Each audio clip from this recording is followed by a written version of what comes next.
Hello everyone, welcome back. Today, class 8, science, chapter number 5, inside the atom. This we are going to discuss today. And it's very warm welcome to everyone in this YouTube channel. As already we have studied in a previous chapters in a previous class of a science that every matter is made of molecules.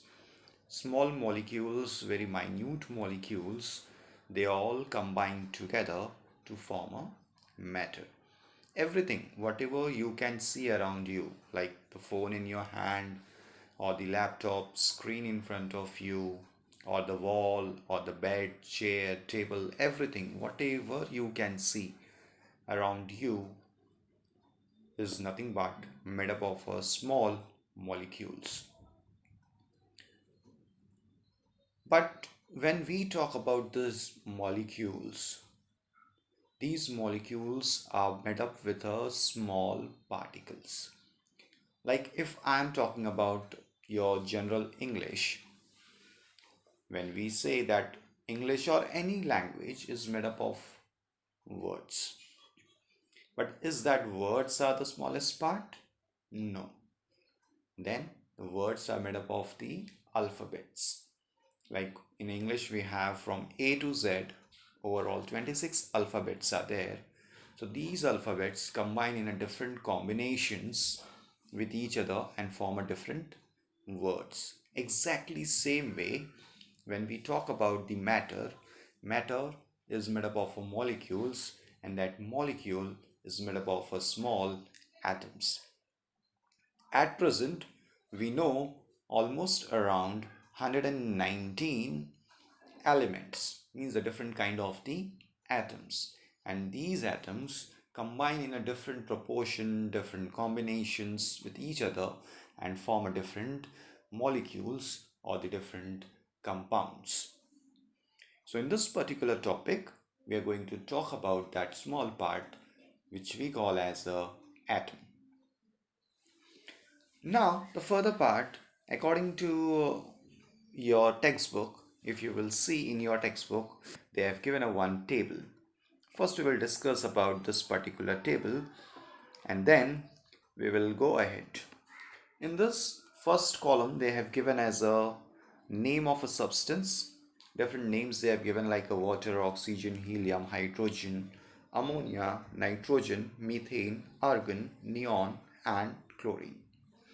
And their chemical formulas also they have given, like for the water H2O, oxygen O2, like that, so on they have given. And then the next they have given as a smallest particle of the substance is an atom, is a molecule, single type of atoms in the molecule, different types of atoms in the molecule, element, compound, like that they have given a different columns. We will discuss it one by one. Like first one, they have given for the water, formula is H2O. Is an atom or is a molecule? So as we can see, there's a combination of a different letters or the different elements. So it is a molecule. And the next column they have given as a, or they are asking us whether it is a single type of atom in the molecule or the different types of the atoms in the molecule. So as you can see here, we have a hydrogen and oxygen. Two different types are there. So marking is in a molecule of a different types of atoms. And then as there is a two different elements present in that, so it will be a compound. Now the next they have given as a oxygen O2. It is a molecule because two atoms are there. If only single atom is there, then it will come under the category of an atom. Otherwise it will be a molecule. So single type of atoms in the molecule or different types. So it's only oxygen. So it will be a, in first column we have to mark. And then it is a element because only a single atom or the single type of atom is there. So let's go directly to the hydrogen now. H2 is an atom or is a molecule. So it will be a molecule. Why molecule? Because two atoms of hydrogen is there. Then it will be a single type because only hydrogen is there. And then it will be nothing but a element. Why element? Because only single type of atom is there. Now about the ammonia. This will be a molecule. Why molecule? Because more than one atom is there. Then after that, single type of atom in the molecule or different type. So it will be a different type and it will be a compound. Same way, when we will go towards the next one, it will be a molecule, single type, and then element. The next one, if we want to mark it, then it will be a molecule, then different type, and then compound. So these things you can mark in your textbook. Then next they have given as a argon. Argon is a atom because single atom is there. Then after that it will be a single type of atom in the molecule, and then it will be an element. For the neon also same way you can mark it out, exactly same we are going to have, no difference. Then for the chlorine what we are going to have, it is a molecule, single type, and it will be an element. Okay, now further is, when we talk about this particular section, the table already we have discussed, and in table we had seen that how the atom and molecules are different. Then after that, which type of a matter it is, whether it is the element or the compound. Now when we talk about the molecules, molecules are the chemical combination of atoms. This we have drawn out from that particular table, that whenever we talk about a molecule, it is a combination or the chemical combination of the two or more than two atoms. Further is the concept when we take about the atom. The concept of atom is very old. It's almost 2500 years old. And this particular concept was given by the Indian philosopher Maharshi Kanad in the 6th century. In the 6th century, he gave the concept of this particular atom and he named it as a Parmanu. When we talk about the word Parmanu, name they have given over here, the Parmanu. Parmanu is nothing but the combination of a two word. The one word is a param and the another word is a anu. When we talk about this param, it is actually a Sanskrit word. When we talk about this param, param means the extreme and anu is nothing but the smallest part. Means what? What he wants to say over here is that it is a smallest particle. It is not, the atom is nothing but the smallest particle of matter. We cannot divide it further. It's simply if you are having a piece of a paper and go on dividing and dividing it continuously, so there will be a position where you will not be able to divide the piece of a paper further. Same way, if you are having a matter, any matter, and you are going to divide it, crush it, divide it, grind it, whatever you want to do, do it, and at the last, whatever will be left in your hand, that will be called as an atom. But obvious that it will be so small that you cannot see it by the naked eyes. You have to use a different kind of instruments like electronic microscope to observe the atoms. So here, this concept of the atom, The smallest indivisible particle of matter is nothing but an atom. And this concept was given by the Indian philosopher Maharshi Kanad in the 6th century BC. Then, after that, Greek philosopher Democritus in the 5th century BC stated that matter is made of small particles and these cannot be divided. The smallest particle of matter was named by Democritus as atom.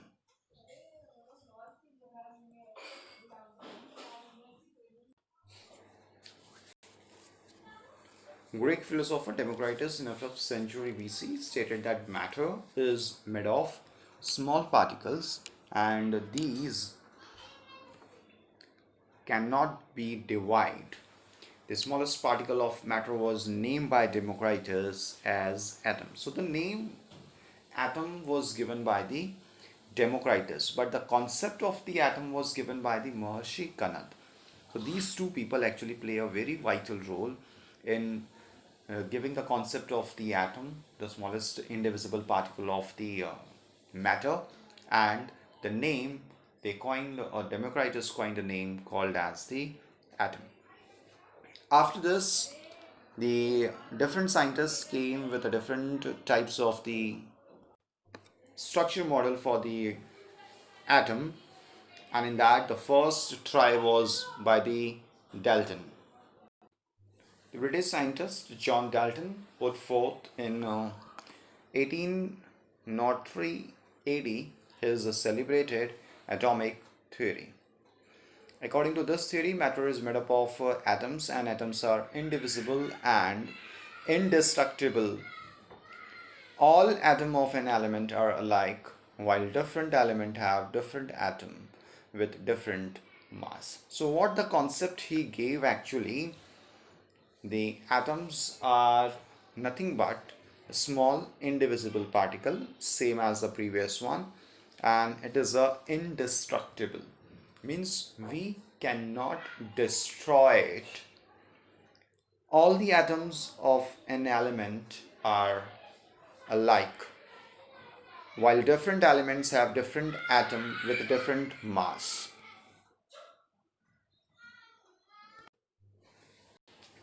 After the Dalton, Thomson's came with a new concept of the atom. Thomson's model was known as the Plum pudding model of atom. Actually, what he suggested, Mr. J.J. Thomson, that if we are having the positive and negative particles, that positive and negative particles are all plumbed together or all combined together like a laddu. Normally, the bundi laddu, which is available in a market, one of the sweet, if we have seen that, in that how we are having the small spheres, that which we call as a bundi, and that all are collected together to form a one ball like structure.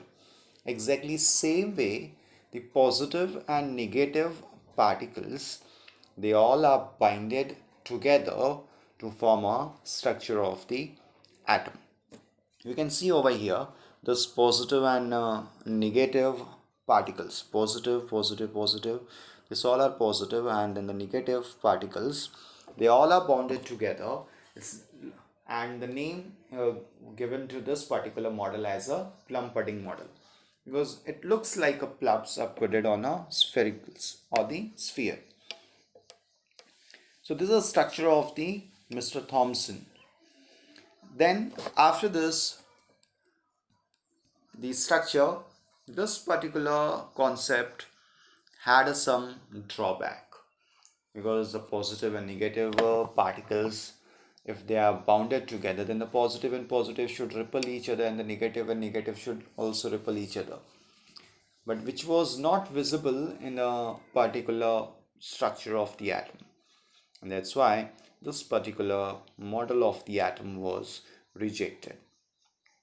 No doubt there was a positive and negative structure, or the particles in the structure, but they were not arranged like what Thomson gave in his Plum pudding model of an atom. After that, the new scientist came with a different concept of the atom, or the different structure concept of the atom, which we know as Rutherford's nuclear model of atom, which he gave in the year 1911. Rutherford studied the inside of atom by his celebrated scattering experiment, which is also known as the Rutherford's scattering experiment, and put forth the nuclear model of atom in the year 1911. A very well known experiment he performed, which is also known as the gold foil experiment of an atom.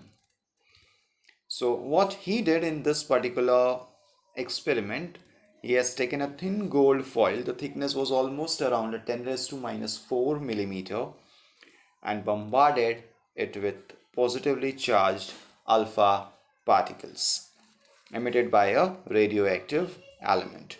He observed the path of the alpha particles by means of a fluorescent screen. So let's go directly towards the diagram of this particular section, where we will discuss how exactly this was done. There was a lead block. They have not labeled this particular block. It is a lead block. This lead block used to keep the radioactive material inside the block to avoid the radiations in all direction. So after keeping that, they have given over here that radioactive as a alpha particle emitter, and this is the gold foil in between, the rectangular shape what they have shown. Now in this alpha particle were allowed to travel in one direction, and what was expected by the Rutherford, that these alpha particles which is going, it will go in a different directions, first thing, or it should be reflected back if it's striking on the particular atom. Because generally what happen, if I want to show it in a separate way, if there is an atom and the alpha particle is traveling, then it should go in a different directions. But this did not happen. What he observed, that almost 90% of the alpha particles which were bombarded on the gold foil, that all went straight without any deflection. Very few were deflected in the different directions. So from that, what he derived is that the atom structure is not like a Plum pudding model, because if it is a Plum pudding model, then it should go in a different directions, the alpha particles, whatever is bombarded on that particular gold foil. But the case was totally different.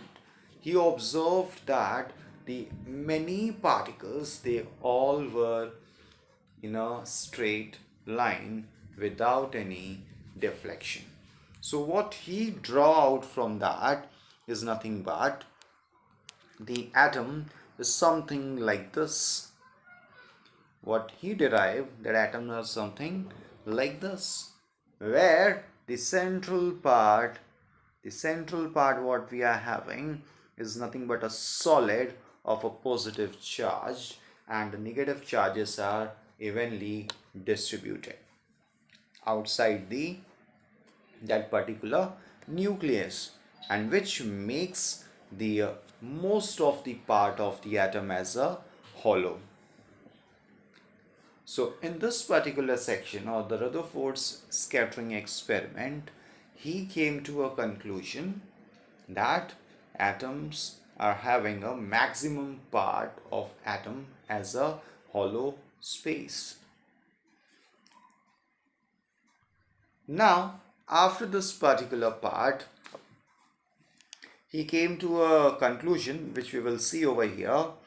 So what he said, the first one, there is a positively charged nucleus at center of an atom. Almost the entire mass of the atom is concentrated in the nucleus.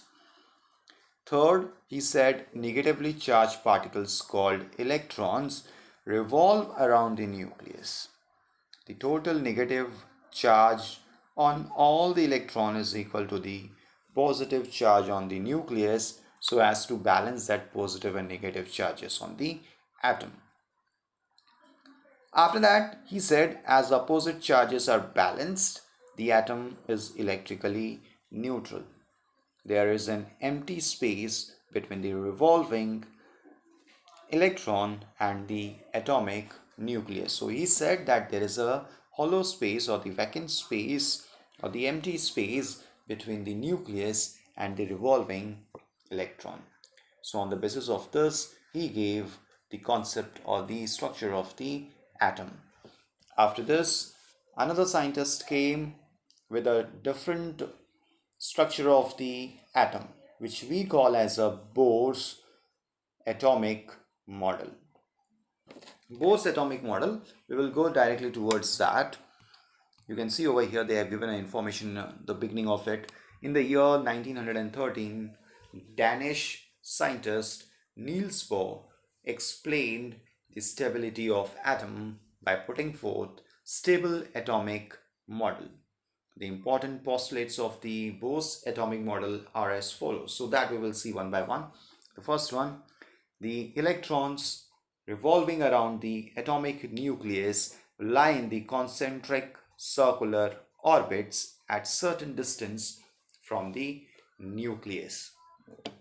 So what he said, that electrons which are revolving around the nucleus, they are not discrete actually, they are not like wherever they want, they are actually revolving in the concentric circles. Concentric circles means if there is a nucleus, then this is what called as a concentric circle.